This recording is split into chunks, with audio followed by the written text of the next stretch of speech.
माननीय नरेंद्र मोदी जिंदाबाद। माननीय नरेंद्र मोदी जिंदाबाद। माननीय नरेंद्र मोदी जिंदाबाद। माननीय नरेंद्र मोदी जिंदाबाद। माननीय नरेंद्र मोदी जिंदाबाद। जिंदाबाद जिंदाबाद नरेंद्र मोदी जिंदाबाद। माननीय नरेंद्र मोदी जिंदाबाद। माननीय नरेंद्र मोदी जिंदाबाद।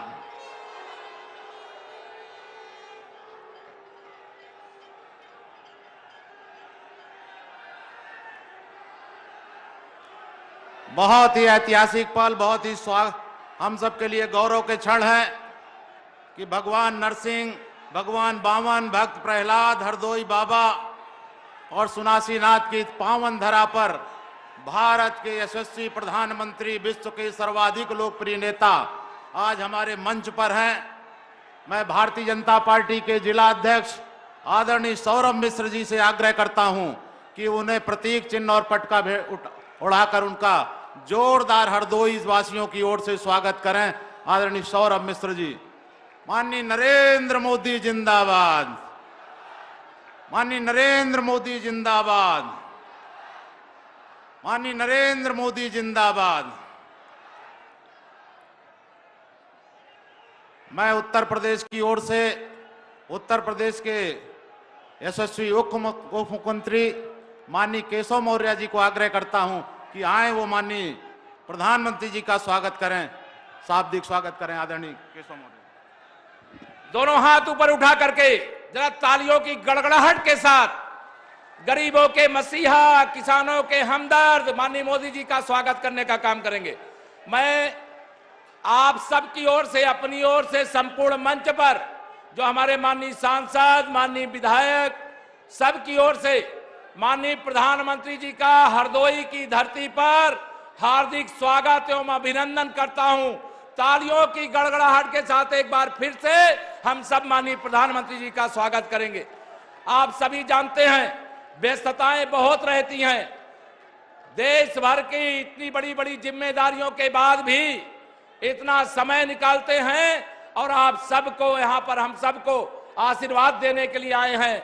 मैं माननीय प्रधानमंत्री जी के और आपके बीच में दीवार बनने बगैर मैं प्रार्थना करता हूं माननीय प्रधानमंत्री जी को कि आकर के अपना आशीर्वचन देने की कृपा करें, उद्बोधन देने की कृपा करें। खड़े होकर के तालियों की गड़गड़ाहट के साथ भारत माता की।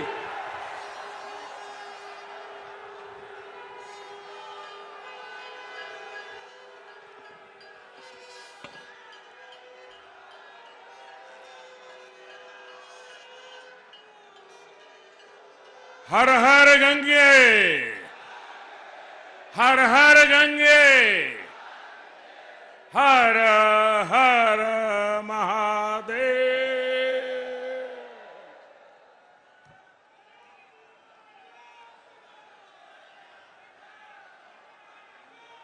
जिस धरती पर भगवान ने दुई दुई अवतार ले,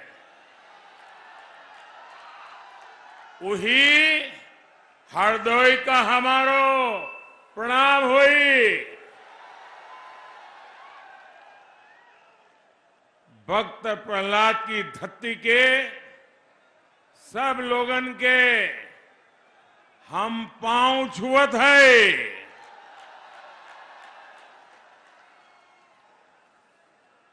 आपका ये उत्साह, ये जोश हम सभी के लिए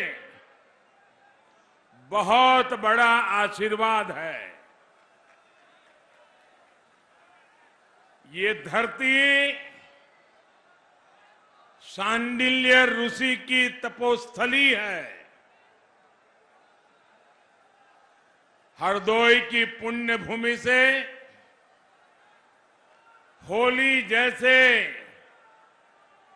पवित्र त्योहार का जुड़ाव हम सभी जानते हैं और मुझे पता है इस बार हरदोई के लोगों ने, यूपी के लोगों ने 2 बार 2 बार रंगों वाली होली खेलने की तैयारी कर ली है। पहली होली 10 मार्च को भाजपा की बम्पर जीत के साथ मनाई जाएगी। मनाएंगे ना? मनाएंगे ना? इधर से आवाज नहीं आ रही, मनाएंगे ना? लेकिन अगर होली 10 मार्च को धामधूम से मनानी है तो अभी तैयारी पोलिंग बूथ में करनी पड़ेगी। करोगे? एक एक पोलिंग बूथ में करोगे? घर घर जाओगे? देखिए, आप लोगों पर मेरा कोई हक है, मैं बता सकता हूं ना आपको, मैं काम बता सकता हूं ना, क्योंकि आपने शायद ही कोई ऐसा चुना होगा कि मुझे न बुलाया हो और मैं आया न हूं। अगर आपके कहने पर मैं हाजिर हो जाता हूं तो मेरे कहने पर आप बूथ में लग जाएंगे ना? पक्का लग जाएंगे। आज तीसरे चरण में भी बिना बटे एकजुट होकर कमल के निशान पर भारी मतदान हो रहा है। अब तक जो खबरें मिली हैं बहुत उत्साहवर्धक है। और आज यूपी के साथ साथ पंजाब में भी वोट पड़ रहे हैं।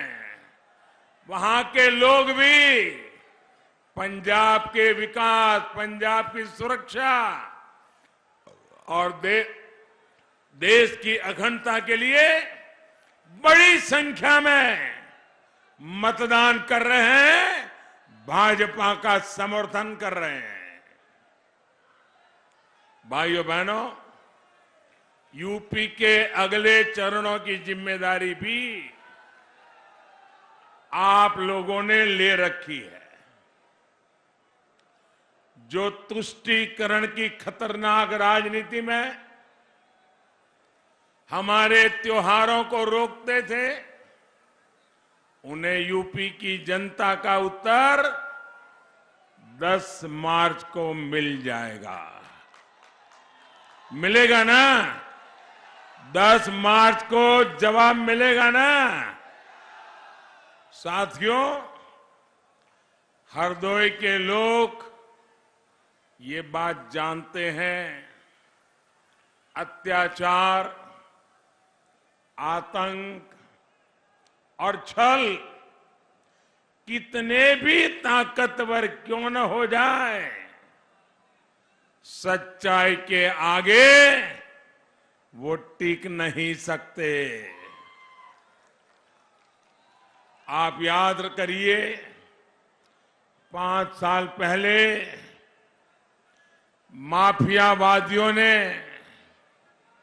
यूपी का क्या हाल बना दिया था। व्यापारियों को व्यापार करने में डर लगता था, राहजनी, छिनेती, लूट आम बात हो गई थी। लोग कहते थे, दिया बरे घर लौटाओ। ये कहते थे कि नहीं कहते थे? दिया बरे घर लौटाओ। हरदोई वालों ने वो दिन देखे हैं, कैसे इन लोगों ने कट्टा और सट्टा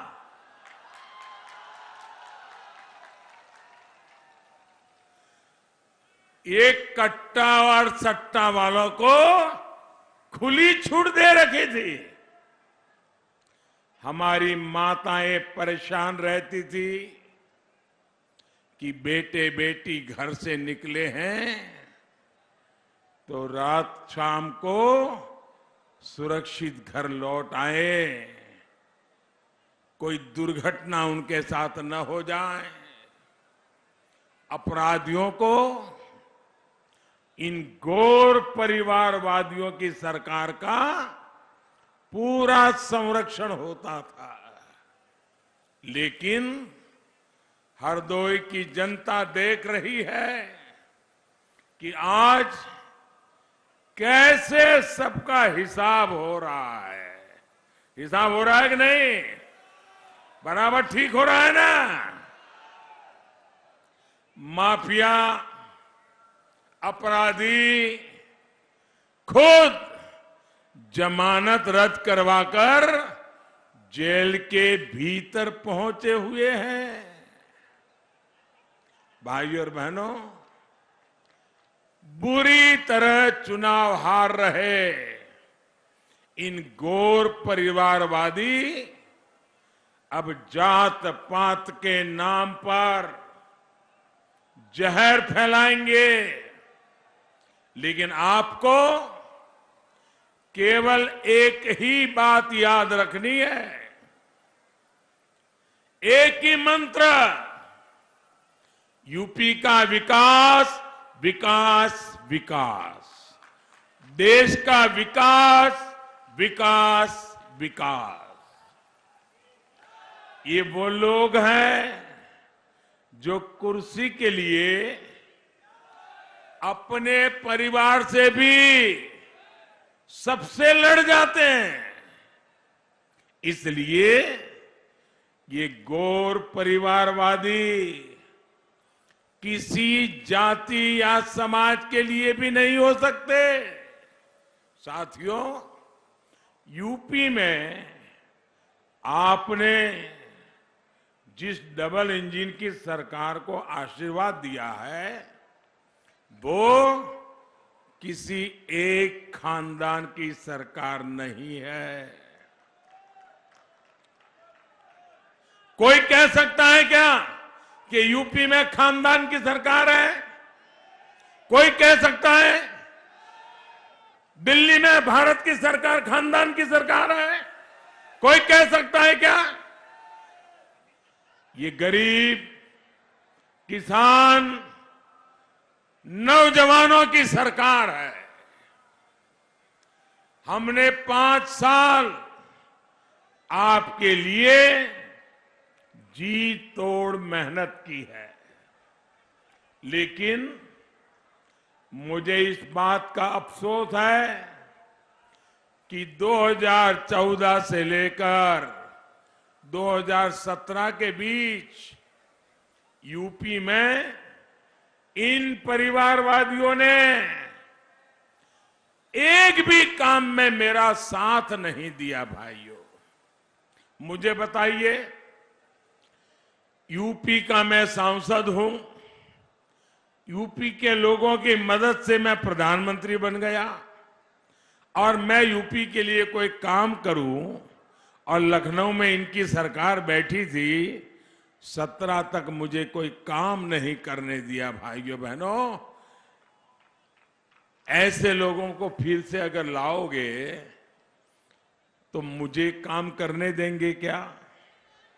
जरा पूरी ताकत से बताओ ना, मुझे काम करने देंगे क्या?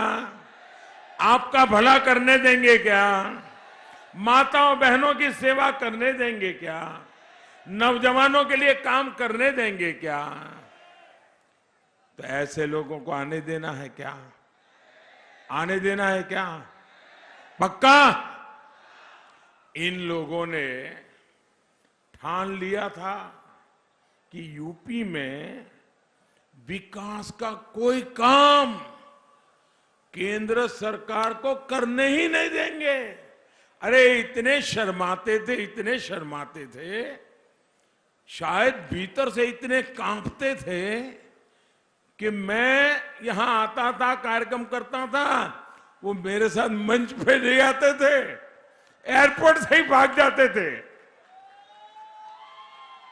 उनको डर लगता था कि कहीं कुछ पूछ लेंगे और मैं कुछ जवाब नहीं दे पाऊंगा तो क्या होगा। साथियों, यूपी में गरीब के लिए काम तब शुरू हुआ जब 2017 में आपने यहां डबल इंजन की सरकार बनाई। इन 5 सालों में हमने हरदोई के करीब 70,000 गरीब परिवारों को प्रधानमंत्री आवास दिए। यह आंकड़ा याद रहेगा आपको? आंकड़ा आपको याद रहेगा? मैं आप लोगों से बात कर रहा हूं भाई, ये आंकड़ा आपको याद रहेगा? हरदोई में हमने आकर के योगी जी की सरकार बनने के बाद 70,000 गरीब परिवारों को प्रधानमंत्री आवास दिए। लेकिन इसके समय में हरदोई में प्रधानमंत्री आवास योजना के तहत शायद मुश्किल से आप उंगली से गिन सको इतने घर भी नहीं बनाए थे। क्या ये गरीब का भला हुआ था? क्या हमने गरीब का भला किया कि नहीं किया? गरीब को पक्का घर मिला मतलब नई जिंदगी मिली कि ना मिली? इनके समय में शौचालय बने, गरीब के लिए शौचालय बने। कितने बने? 34,000। आंकड़ा याद रखोगे? आप आंकड़ा याद रखोगे? कितने शौचालय बने? 34,000। योगी जी के आने के बाद कितने शौचालय बने? उनके जमाने में 34,000, योगी जी के जमाने में 5 लाख। कहां 34,000 और कहां 5 लाख? ये पैसा कहां जाता था भाई? ये योगी जी के पैसे गरीब के घर तक पहुंचते थे, शौचालय बनता था, हिसाब लिया जाता था, और उनके जमाने में 34,000 बने। बाकी क्या हुआ ये तो आपको पोलिंग बूथ पे जाके बताना होगा। इसी तरह योगी जी की सरकार आई तब हम पूरे प्रदेश में गरीब बहनों के लिए उज्ज्वला के गैस सिलेंडर दे पाए, गरीबों के मुफ्त इलाज के लिए आयुष्मान कार्ड की सुविधा दे पाए।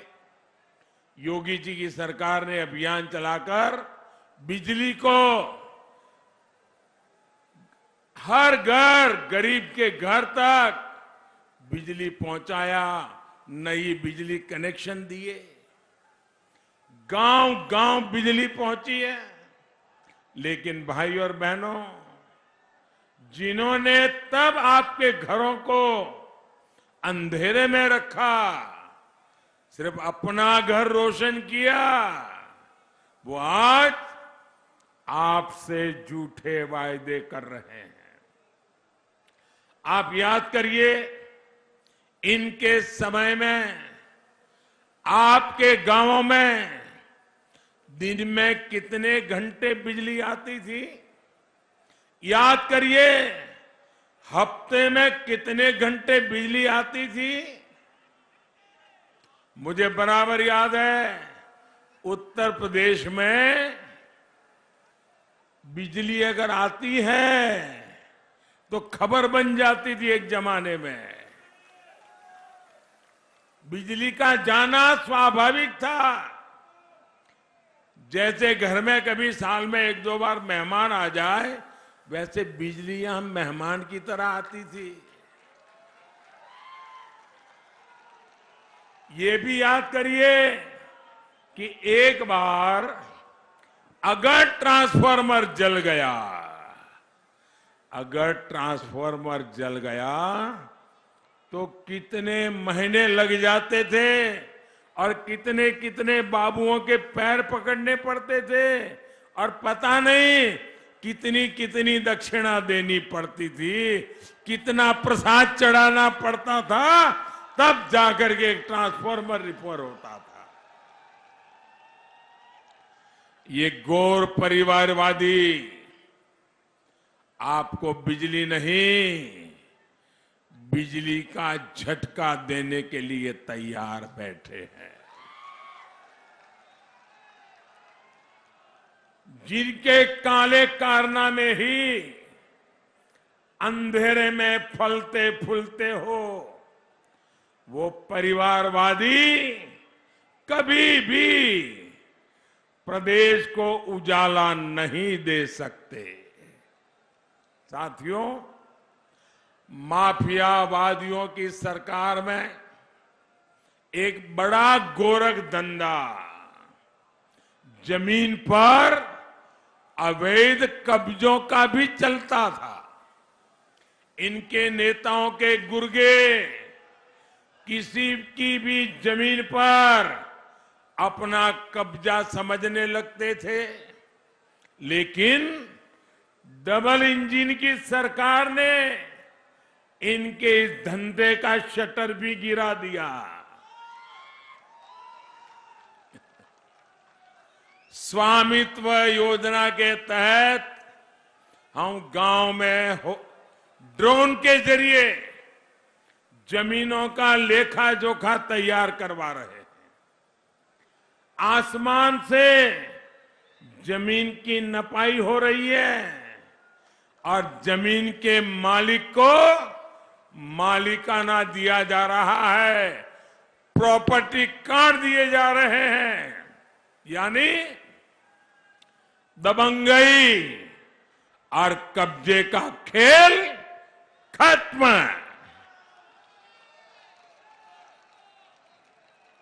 यूपी में हमारी सरकार 23 लाख से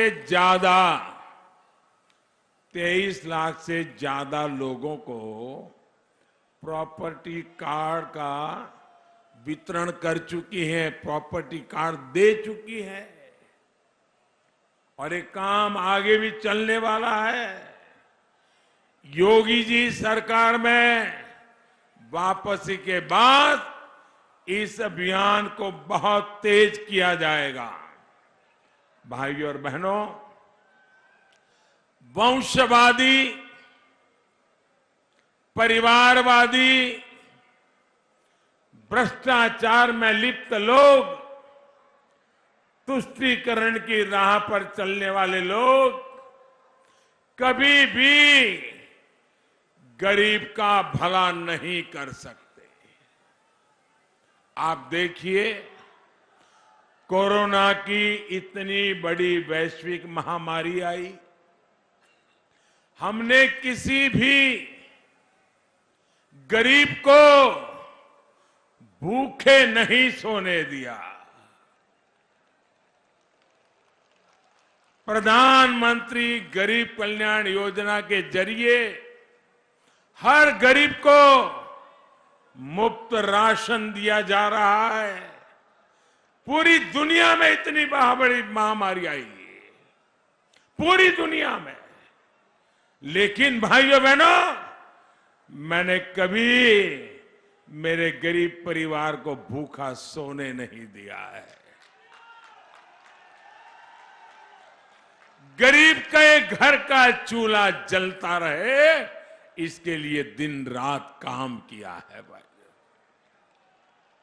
भाइयों बहनों, ये बातें टीवी में आती हो या ना आती हो, अखबार में छपती हो या न छपती हो, लेकिन जब सच्चे मन से पवित्र संकल्प के साथ सिर्फ और सिर्फ सेवा भाव से जब काम करते हैं ना, तो गरीब के दिलों में जगह बन जाती है। मैं कल ये सोशल मीडिया में एक वीडियो देख रहा था और मेरा मन करता है वो मैं आज बात बताऊं, मैंने क्या देखा बताऊं ना। बताओ ना। मैं चाहता हूं कि मैं आपके सामने, खास करके मेरे उत्तर प्रदेश के भाइयों बहनों के सामने, ये बात मेरे दिल को छू गई, इसलिए मैं बताना चाहता हूं। उस वीडियो जो मेरे पास पहुंचा उसमें एक बहुत ही गरीब बुजुर्ग महिला, और मैं देख करके कह सकता हूं शायद उस मां को कभी स्कूल में जाकर के पढ़ाई करने का बहुत सौभाग्य नहीं मिला होगा। ऐसी एक गरीब बुजुर्ग मां, एक ऐसे ही आजकल जाते हैं ना टीवी, हमारे ऐसे मित्र सारे, तो ऐसे कोई डंडा लेकर के पहुंच गया इंटरव्यू करने के लिए। वो गरीब मां को तो क्या मालूम, वो आके खड़ा हो गया, उसने ऐसे ही उनको जरा टेढ़े मेढ़े सवाल पूछना शुरू किया। उस गरीब महिला बुजुर्ग मां से पूछा कि आपके यहां चुनाव कब है? और मजा ये है उस मां ने सही तारीख बताई कि फलानी तारीख को हमारे यहां चुनाव है। लेकिन उसके साथ साथ ये भी कह दिया मां ने, ताकि वो आकर के सर खाए नहीं, नया सवाल पूछे नहीं। उन्होंने कहा चुनाव है फलानी तारीख को और हमने नमक खाया है, हम धोखा नहीं देंगे। एक गरीब बुजुर्ग अनपढ़ मां उस बुजुर्ग महिला से फिर पूछा किसका नमक खाया है, किसे धोखा नहीं देगी? तो उस मां ने कहा मोदी का नमक खाया है। वो बुजुर्ग महिला के साथ उनके बुजुर्ग पति भी बैठे थे, उन्होंने भी उस मां ने जो कहा उनके पतिदेव ने भी उसको समर्थन दिया, हां में हां मिलाई। फिर उस बुजुर्ग महिला से पूछा गया कि मोदी ने ऐसा क्या किया है? साथियों, इस गरीब बुजुर्ग मां ने उत्तर दिया, ये उत्तर मैं कभी भूल नहीं सकता। उस मां ने कहा मोदी राशन दो हमें। फिर दोबारा कहा मां ने मोदी राशन दो हमें। भाई और बहनों, फिर बाद में उस महिला ने बताया, उस मां ने बताया कि कितना राशन उनके परिवार को मुफ्त मिल रहा है। ये मेरा सौभाग्य है कि वो बूढ़ी मां जो कभी मुझे मिली नहीं है, वो मां इतना मुझे आशीर्वाद दे रही है। जब इतनी माताएं बहतें मुझे आशीर्वाद दे रही हो तो भाइयों बहनों, मुझे काम करने का हौसला बढ़ेगा कि नहीं बढ़ेगा? मैं ज्यादा से ज्यादा काम करूंगा कि नहीं करूंगा? हर नागरिक के लिए करूंगा कि नहीं करूंगा? माताओं बहनों के लिए करूंगा कि नहीं करूंगा? नौजवान के लिए करूंगा कि नहीं करूंगा? आप जब इतने आशीर्वाद देते हो तो ये जिंदगी किस काम की मेरे भाइयों बहनों, ये आपके लिए है।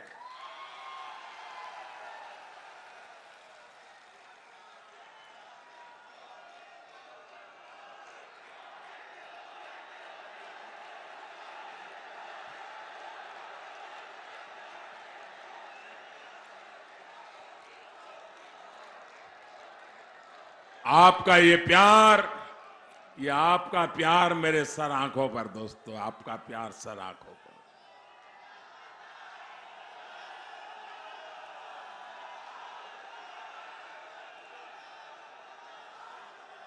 दिल्ली के सत्ता के जिन गलियारों में ज्यादातर समय अमीरों और परिवारवादियों का कब्जा रहा, वहां आज आप सबने एक गरीब मां के बेटे को आपकी सेवा के लिए बिठाया है।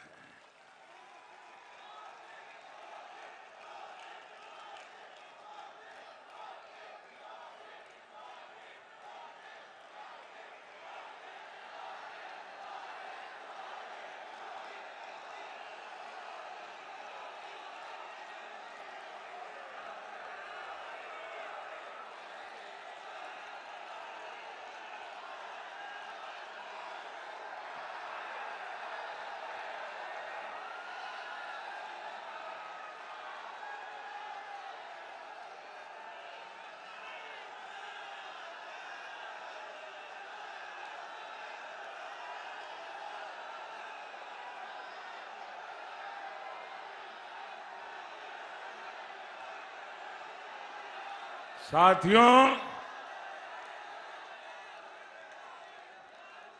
दिल्ली में बैठ करके आपके इस प्यार की ताकत को मैं भी नहीं समझ सकता।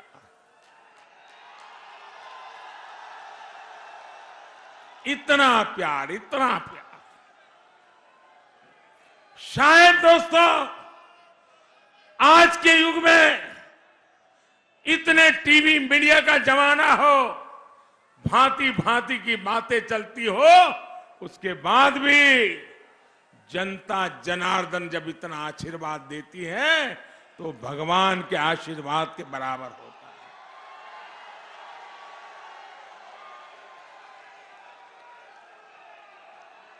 है। मैं जानता हूं कि महामारी के समय में मुफ्त राशन की योजना ने गरीबों की कितनी बड़ी सेवा की है। यूपी के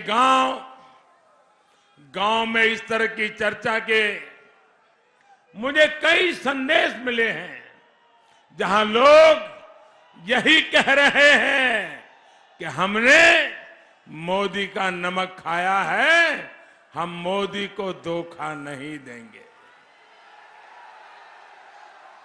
लेकिन साथियों, मैं ये भी कहूंगा, हम सब ने, मेरी ये बात ज्यादा याद रखिएगा, हम सब ने मां भारती का नमक खाया है, हिंदुस्तान का नमक खाया है। हम सबका परिश्रम हिंदुस्तान के लिए होना चाहिए, मां भारती के लिए होना चाहिए, हमारे देश के लिए होना चाहिए। हम सबका लक्ष्य यही होना चाहिए कि गरीब के जीवन से हम मुश्किलें कम से कम, जल्द से जल्द कैसे करें। जब गरीब की चिंता हो तो गरीब का कल्याण सबसे बड़ी प्राथमिकता होती है। यही काम हमने कोरोना के टीके के लिए भी किया। गरीब, दलित, वंचित, पिछड़े, किसी को भी ये नहीं सोचना पड़ा कि अमीर को कोरोना का टीका तो लग जाएगा, लेकिन हम गरीब क्या करेंगे, ये उसको कभी सोचना नहीं पड़ा। भाइयों बहनों, आप सबका टीका लगा है? जरा हाथ ऊपर करके बताइए, आप सबका टीका लगा है? आपको 1 पैसे का खर्चा हुआ है? मुझे बताइए, पहले की सरकारें होती तो ऊपर ऊपर के लोगों को टीका लगता, गरीब के घर टीका पहुंचते पहुंचते 10-10, 20-20 साल लग जाते भाइयों बहनों, लेकिन मैंने घर घर टीका पहुंचा दिया। हमने टीका लगाकर हिंदुस्तान के मेरे हर भाई बहन को, गरीब से गरीब को भी सुरक्षा का कवच दिया है। लेकिन जरा याद करिए, उस मुश्किल समय में ये घोर परिवारवादी, ये आपके आशीर्वाद जो पचा नहीं सकते हैं, ये लोग क्या कह रहे थे?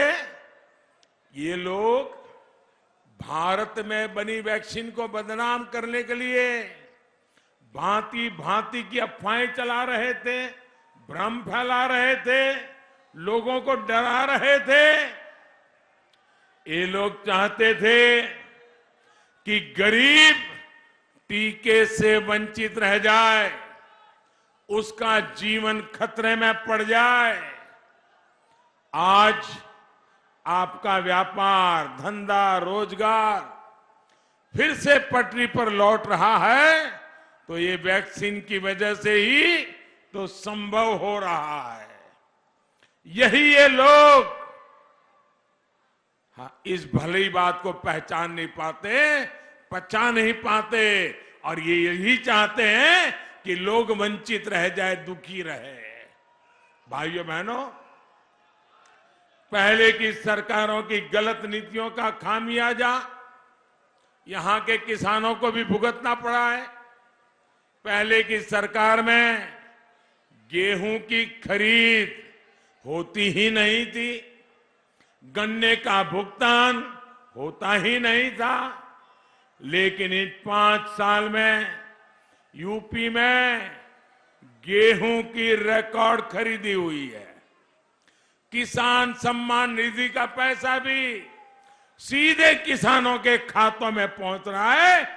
मैं मेरे छोटे किसानों के लिए नई नई योजनाएं लेकर के आता हूं, ताकि मेरा छोटा किसान एक बार आत्मनिर्भर बन जाए तो मेरा छोटा किसान गांव से गरीबी को भगाने में मेरा बहुत बड़ा सिपाही बनने वाला है। भाइयों बहनों,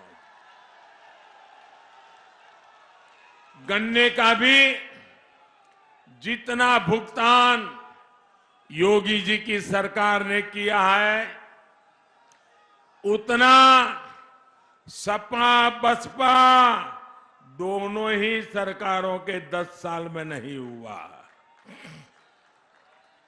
लेकिन पिछली सरकारों में तो प्रदेश की 21 चीनी मिलें बंद हो गई, चीनी मिलें बंद हो गई। भाइयों, इन्हें एक और मेका मिल जाता तो ये हरदोई की चीनी मिलें भी, उस पर भी अलीगढ़ का ताला लगा देते जी।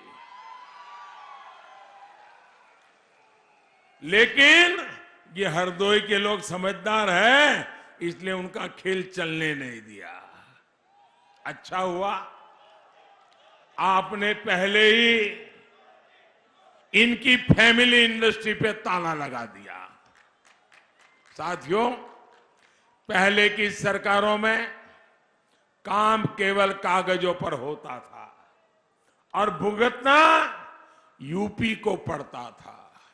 लेकिन अब विकास भी होता है और जनता तक पहुंचता भी है। आज हरदोई के पास अपना एक मेडिकल कॉलेज है और ये मेरा सौभाग्य है कि इस मेडिकल कॉलेज का लोकार्पण करने का मुझे अवसर दिया आप लोगों ने। बगल में शाहजहांपुर में भी एक मेडिकल कॉलेज है। शिक्षा से लेकर स्वास्थ्य तक ये क्षेत्र हर दिशा में आगे बढ़ रहा है।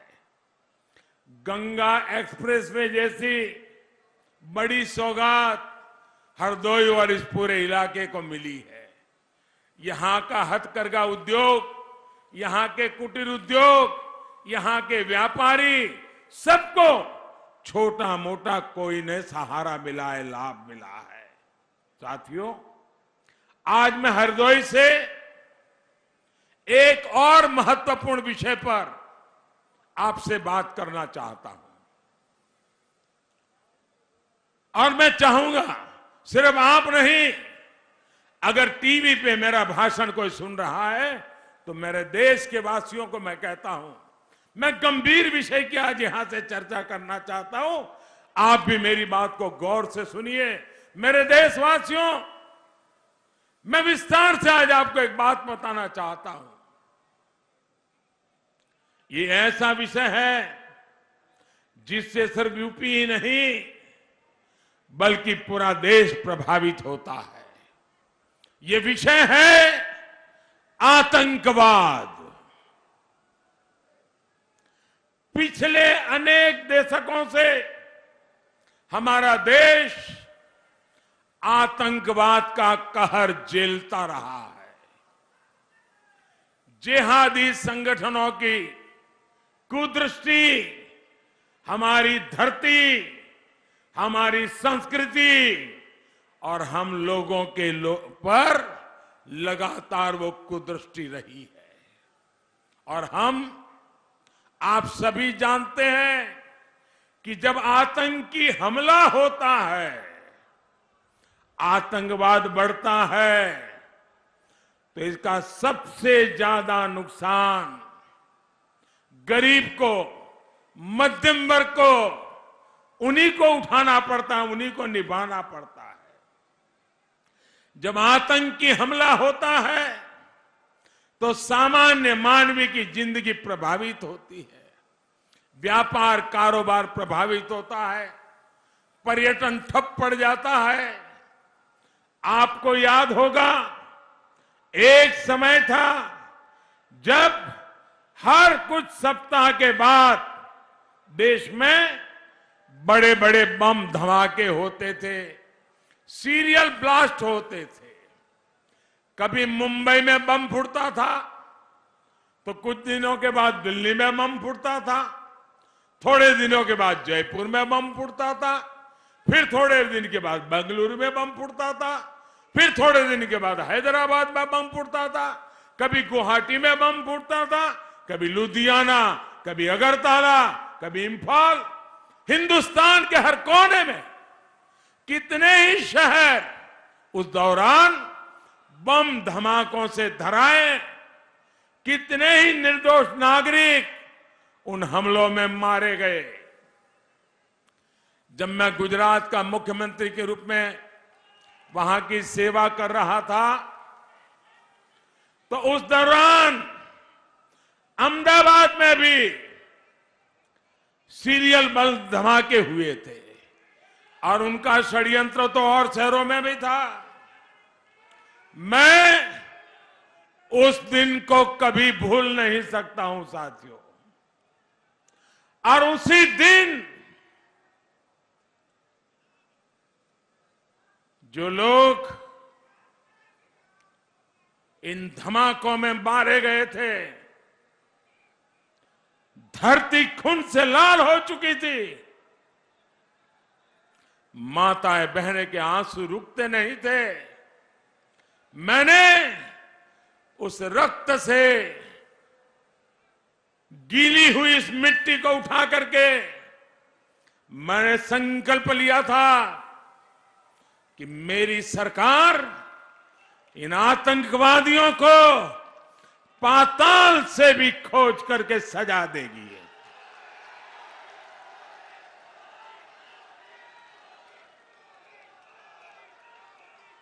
साथियों, आपने देखा है अभी 2 दिन पहले ही अहमदाबाद बम धमाके के दोषियों को सजा मिली है। जो हम भारतीयों को तबाह करना चाहते थे, उन्हें अदालत ने सजा सुनाई है। अनेक आतंकवादियों को फांसी की सजा मिली है। दोस्तों,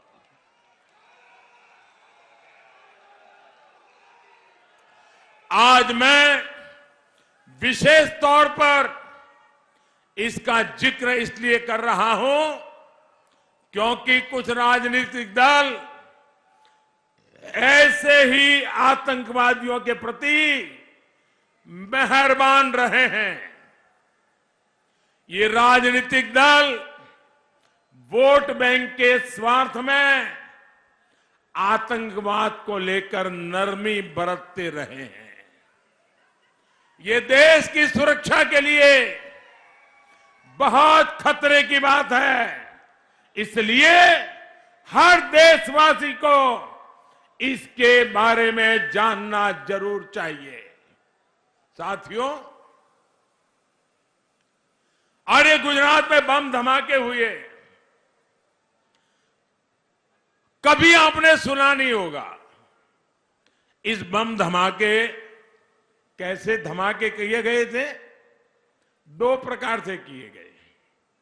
पहले शहर में एक साथ 50-60 जगह पे धमाके, और उसके 2 घंटे के बाद अस्पताल में एक गाड़ी रखी थी, उसमें बड़ा धमाका, ताकि इन लोगों को जब अस्पताल लेके आए, उनके रिश्तेदार आए, अफसर आए, नेता आए, तब वो कार धमाका करे।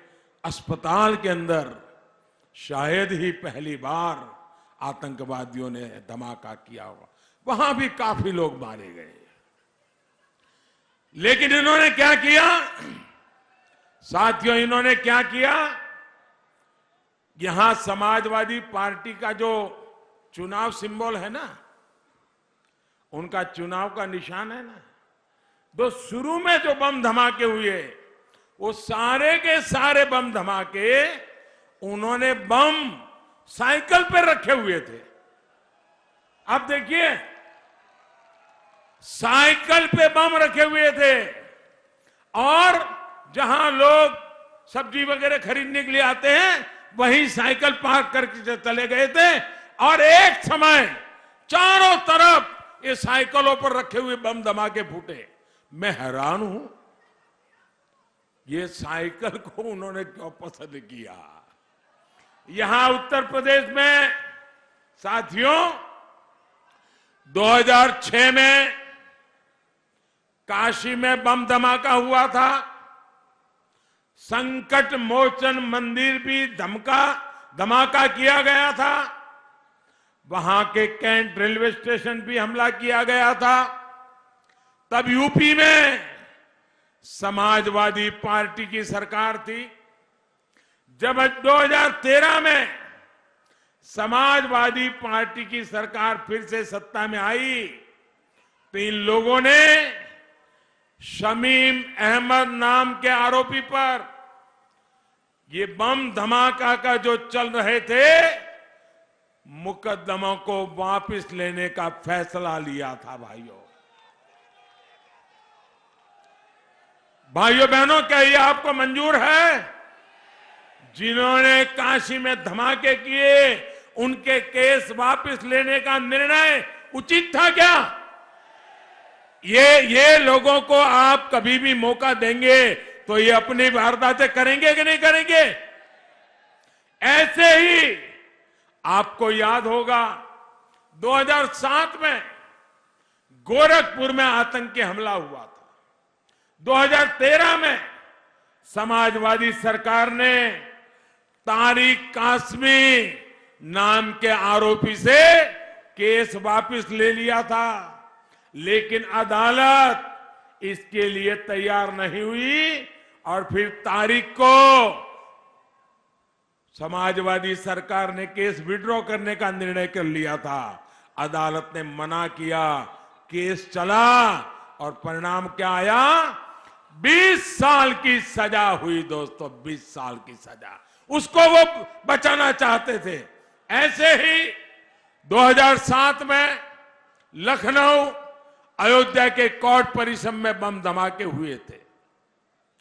2013 में समाजवादी सरकार ने फिर आतंकी पर चल रहा मुकदमा वापस ले लिया था, लेकिन इस मामले में भी अदालत ने समाजवादी सरकार की साजिश नहीं चलने दी और आतंकी को आजीवन कारावास की सजा सुनाई। साथियों, आप कल्पना कर सकते हैं, ऐसे ही यूपी में 1-2 नहीं बल्कि आतंकी हमलों के 14 मुकदमों में समाजवादी सरकार ने बहुत सारे आतंकवादियों से मुकदमे वापस लेने का फरमान सुना दिया था। क्या आतंकवादियों पर रहम करना ठीक है क्या? आप जरा बताइए, रहम करना ठीक है क्या? आतंकवादियों को बचाने के खेल ठीक है क्या? और आज लिपापोती करने निकले हो। ये लोग विस्फोट कर रहे थे, धमाके कर रहे थे, और समाजवादी पार्टी सरकार इन आतंकवादियों पर मुकदमा तक नहीं चलने दे रही थी। आतंकवादियों को केस वापसी का रिटर्न गिफ्ट दिया जा रहा था। इतना ही नहीं, समाजवादी पार्टी और कांग्रेस के नेताओं का रवैया और भी खतरनाक रहा है।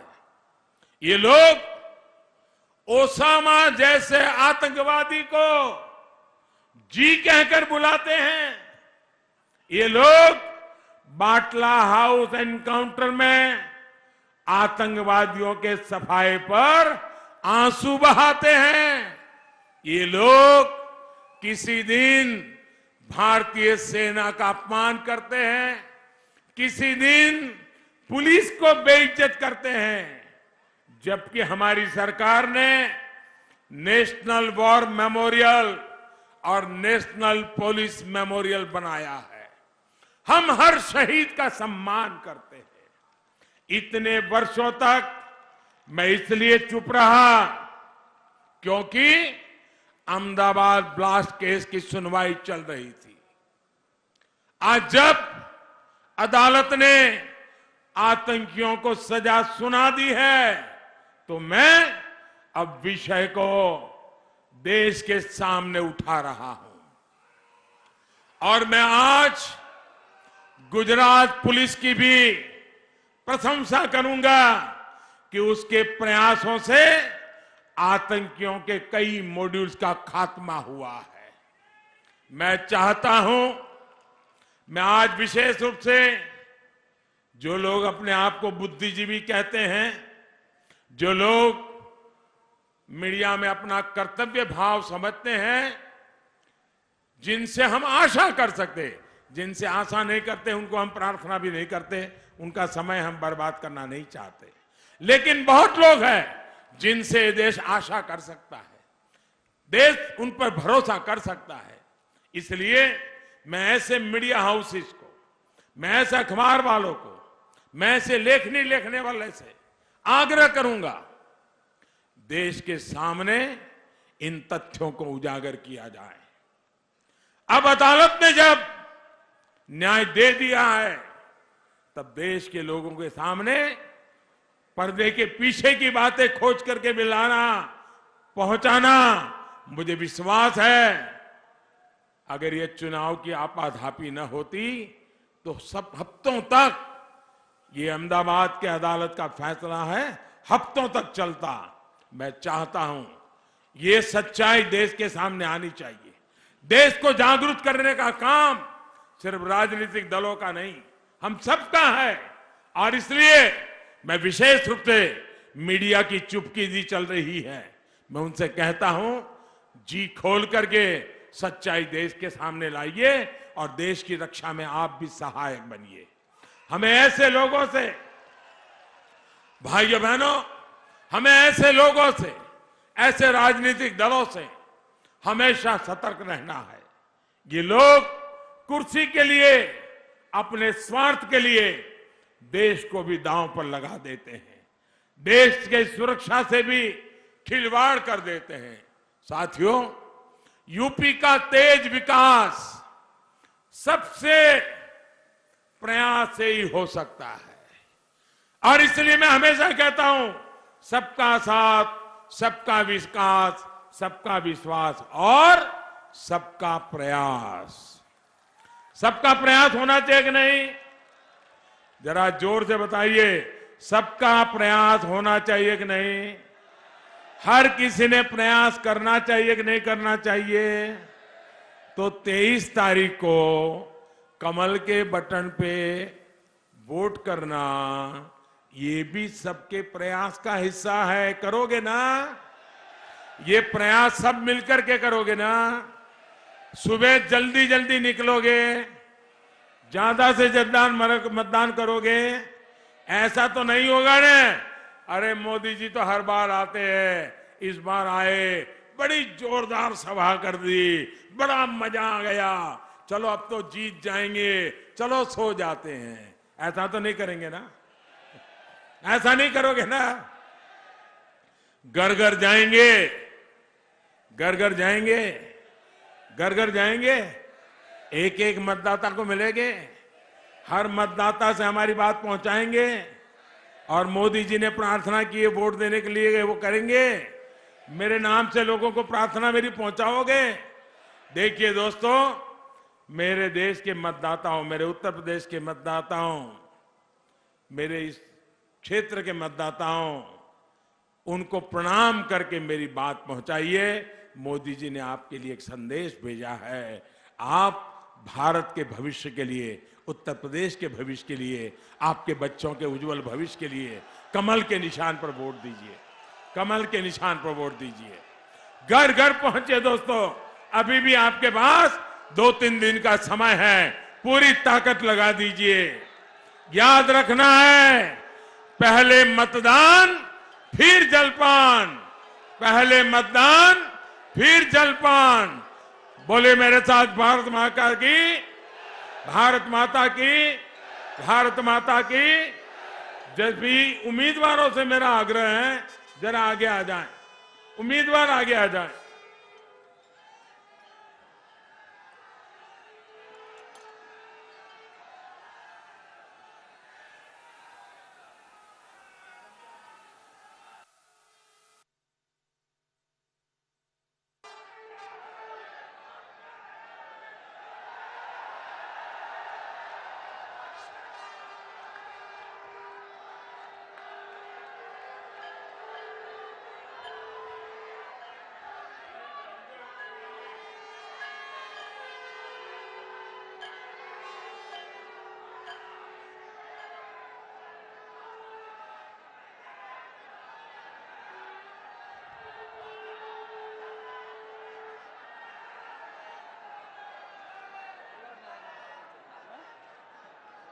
बहुत बहुत धन्यवाद माननीय प्रधानमंत्री जी का, उन्होंने हरदोई को इतना समय दिया। मैं पूरे हरदोई जनपद के सभी भारतीय जनता पार्टी के कार्यकर्ताओं, यहाँ पर उपस्थित सभी जनपद वासियों की तरफ से माननीय मोदी जी का बहुत बहुत